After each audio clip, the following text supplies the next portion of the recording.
विवादित बयान वाले मौलाना दरअसल बिहार में थे उस वक्त, तभी यूपी पुलिस उन्हें दबोचने के लिए पहुंच गई। मौलाना की गिरफ्तारी का जिम्मा स्पेशल टास्क फोर्स यानी एसटीएफ को मिला था। सादी वर्दी में एसटीएफ के कई जवान बिहार पहुंच गए और एसटीएफ ने मौलाना को बिहार के पूर्णिया जिले से उठा लिया। दावा है पूर्णिया के दलमालपुर चौक से मौलाना को उठाया गया, फिर तुरंत यूपी एसटीएफ मौलाना अपने साथ लेकर जाने लगी, जिसके खिलाफ मौके पर हंगामा हुआ, विरोध होने लगा। लेकिन योगी की फोर्स मौलाना को लेकर निकल गई। आरोपी मौलाना को एसटीएफ बिहार से यूपी लेकर पहुंची और उसे बहराइच के थाने में रखा गया और मेडिकल कराया गया।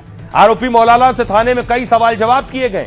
जानने की कोशिश हुई कि उसकी क्या साजिश थी, मंशा क्या थी, आखिर उसने भड़काऊ और विवादित बयान क्यों दिया है। ये सारे सवाल पुलिस ने मौलाना से पूछे। क्या ऐसे बयान से माहौल बिगाड़ने की कोशिश हो रही थी? सवाल जवाब के बाद आरोपी मौलाना को जेल भेज दिया गया। मौलाना की गिरफ्तारी और जेल तो होना ही था, क्योंकि उसके खिलाफ यूपी के कई जिलों में शिकायतें हैं। दावा है 83 से ज्यादा थानों में मौलाना के खिलाफ एफआईआर थी। हिंदू संगठनों और बीजेपी कार्यकर्ताओं ने भी विरोध प्रदर्शन किया था। मामला तूल पकड़ रहा था तो योगी की पुलिस एक्टिव मोड में आई। मौलाना की धरपकड़ के लिए ताबड़तोड़ छापेमारी की गई। आखिरकार यूपी एसटीएफ ने मौलाना अब्दुल्ला को बिहार से दबोचा। मौलाना ने रमजान के दौरान सीएम योगी की मां पर अभद्र टिप्पणी की थी।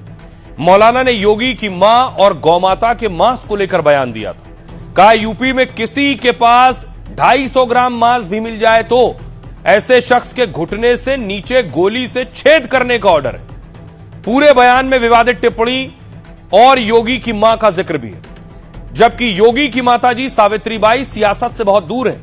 वो उत्तराखंड के पौड़ी गढ़वाल जिले के पंचूर गांव में रहती हैं। उनके पति आनंद सिंह बिष्ट फॉरेस्ट रेंजर थे, जिनका निधन हो चुका है। पति रेंजर थे और बेटा सीएम है। फिर सावित्रीबाई साधारण जीवन फिर भी बिताती हैं। आरोपी का नाम है मौलाना अब्दुल सलीम कमर चतुर्वेदी कासमी, और जो एक इस्लामिक स्पीकर है, राजनीति में भी सक्रिय चेहरा है। मौलाना बिहार में अररिया के जोकीहाट का रहने वाला है। मौलाना अब्दुल्ला अपनी आक्रामक तकरीरों के लिए भी जाना जाता है। मौलाना अक्सर कई धर्मों की चर्चाओं में शामिल होता है। भाषणों में कुरान के साथ गीता और रामायण का भी जिक्र करता है। दावा है ये मौलाना श्लोक और संस्कृत का भी ज्ञानी है, क्योंकि मौलाना ने संस्कृत व्याकरण का भी अध्ययन किया हुआ है। वैसे मौलाना अब्दुल्ला ने दारुल उलूम देवबंद से तालीम हासिल की है। मुस्लिम समाज में लोकप्रियता के चलते मौलाना एमआईएम से जुड़ गया।